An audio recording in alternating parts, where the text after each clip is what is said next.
My sister said I was jealous of her perfect husband, so I played the voicemail where he begged me to run away with him. My sister Layla and I have always had a weird relationship. Growing up, she turned everything into a competition. Who got better grades, who had more friends, who got more attention from our parents.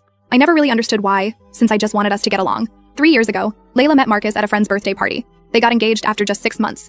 At their engagement party, I noticed something odd when Marcus hugged me goodbye. His hand lingered too long on my lower back. At their wedding, during the obligatory brother-sister-in-law dance, he made a comment about me looking more beautiful than the bride. I awkwardly laughed it off and quickly found an excuse to stop dancing.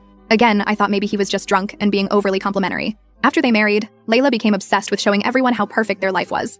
Every family dinner became a showcase of their vacations, house renovations, or Marcus's work accomplishments. Mom would constantly ask when I was going to settle down like your sister. Things started getting uncomfortable when Marcus began texting me. At first, it was innocent, asking what Layla might want for her birthday or if I had our grandmother's cookie recipe. But gradually, the texts became more frequent and personal. He'd comment on my Instagram stories with slightly flirty messages, or text me late at night asking what I was doing. Last Thanksgiving, I was in the kitchen getting more ice when Marcus came in while everyone else was watching football. He cornered me, standing uncomfortably close, and made a comment about me being the more interesting sister. When I called him out on how inappropriate that was, he just laughed it off like it was no big deal, insisting we had more in common than he and Layla did. The whole interaction left me feeling gross and confused. My friend Ella advised me to document everything and avoid being alone with him. I started arriving late to gatherings and leaving early, always ensuring others were around when Marcus was present. This worked until Layla's birthday dinner when Marcus texted about how amazing my dress looked and how he'd been trying not to stare. I showed Ella, who wanted me to tell Layla immediately, but I was scared she'd never believe me over her perfect husband. I blocked his number instead. Everything exploded at our parents' anniversary dinner. Layla, who'd been drinking, started making comments about my recent breakup and accused me of being jealous of her relationship.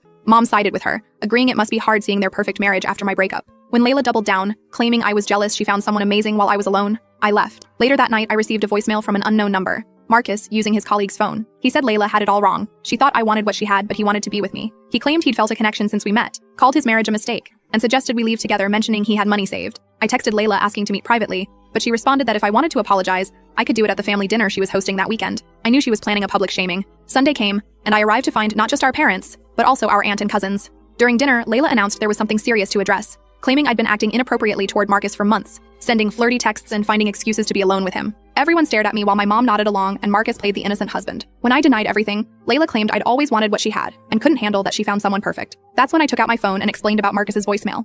I pressed play and set my phone on the table. The aftermath was immediate and intense. Layla went completely white. My mother's mouth hung open. My father stared at Marcus with disgust. Marcus fumbled through excuses about edited recordings and things taken out of context, but no one was buying it. Layla, with tears streaming down her face, told me to get out. When I tried to explain that I had tried to keep my distance, she just screamed at me to leave. My dad walked me out, and outside, he hugged me. It's been a week now. According to my mom, Layla and Marcus are working on their marriage, though I heard through my cousin that she kicked him out initially. Layla sent me one text saying she doesn't blame me but can't talk to me right now.